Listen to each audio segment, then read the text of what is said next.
இதிலே காங்கிரஸ் உண்மை என்ன உங்களுக்கு தெரியும்.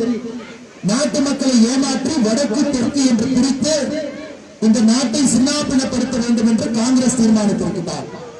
மோடி அவர்கள் நம்முடைய தமிழ் மொழிக்கு உச்சபட்சமான மரியாதை. காசி தமிழ் சங்கமாக இருக்கட்டும், சௌராஷ்டிரா தமிழ் சங்கமாக இருக்கட்டும், பாராளுமன்றத்தினுடைய மைய கட்டிடத்திலே நம்முடைய செங்கோலாக இருக்கட்டும், நம்முடைய தமிழ் சமுதாயத்திற்கு மிகப்பெரிய மரியாதையை நம்முடைய பாரத பிரதமர் கொடுத்திருக்கிறார். எனக்கு டெல்லியில பாருங்க, आम आदमी कच्ची आम आदमी पार्टी आरंभ समय में अरविंद केजरीवाल जी क्या बोला जी, मैं परिवारवाद का अगेंस्ट हूं, मैं कांग्रेस का अगेंस्ट हूं, मैं भ्रष्टाचार का अगेंस्ट हूं, मैं दिल्ली में एक एक हमारा मित्र कौन है आपका मैं सेवा करूंगा।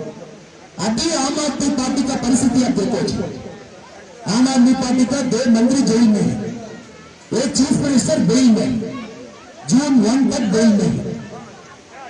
चीफ मिनिस्टर का घर में अंदर एक राज्यसभा एमपी का असल्ट होगा, उसका आम आदमी पार्टी क्या कारण बोल रहा है टीवी में देख रहा हूं, सीसीटीवी इमेज देख गया, मैं अक्यूज्ड का सेलफोन का पूरा फॉर्मेट किया।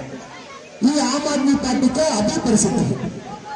राहुल गांधी जी आज दिल्ली में प्रचार में बोल रहा हूं, दिल्ली में पूरा कांग्रेस आम आदमी पार्टी बटन दबाए, आम आदमी पार्टी पूरा कांग्रेस का बटन दबाए। तो दिल्ली में आम आदमी कांग्रेस एक ही गठबंधन में, पंजाब में अलग अलग बटन में। तो இவங்களுடைய சந்தர்ப்பவாத அரசியலை நாம் புரிந்திருக்கிறோம். இது நம்முடைய நாட்டினுடைய முன்னேற்றத்திற்கான அரசியல் கிடையாது. இந்த நாட்டை அடுத்த கட்டம் எடுத்து செல்ல வேண்டும் என்பதற்கான அரசியல் இல்லை. டெல்லியை பொறுத்தவரை வளர்ச்சியும் வேண்டும், பாதுகாப்பும் வேண்டும். அப்படிப்பட்ட நகரம். காங்கிரஸ் 10 ஆண்டு கால ஆட்சியில எத்தனை வன்முறைகளை பார்த்தோம், எத்தனை தீவிரவாத தாக்குதலை பார்த்தோம். ஆனா இன்னைக்கு 10 ஆண்டு கால மோடியுடைய ஆட்சியில எதுவும் இல்லாமல் நேர்மையான ஒரு ஆட்சியை பாதுகாப்பான டெல்லியை நீங்க பார்க்கலாம், வளர்ச்சி அடையக்கூடிய டெல்லியை பார்க்கலாம். मेरे मित्रों, आपको पता है कि 10 साल कांग्रेस का गवर्नेंस आप देख लिया, कांग्रेस का गवर्नेंस दिल्ली में सुरक्षित सिक्योरिटी क्या था, बॉम्ब ब्लास्ट इधर हो रहा था, इधर कम्युनल वायलेंस था। दिल्ली में कांग्रेस का 10 साल का गवर्नेंस पे आप देख लिया, डेवलपमेंट नहीं था, सिक्योरिटी नहीं।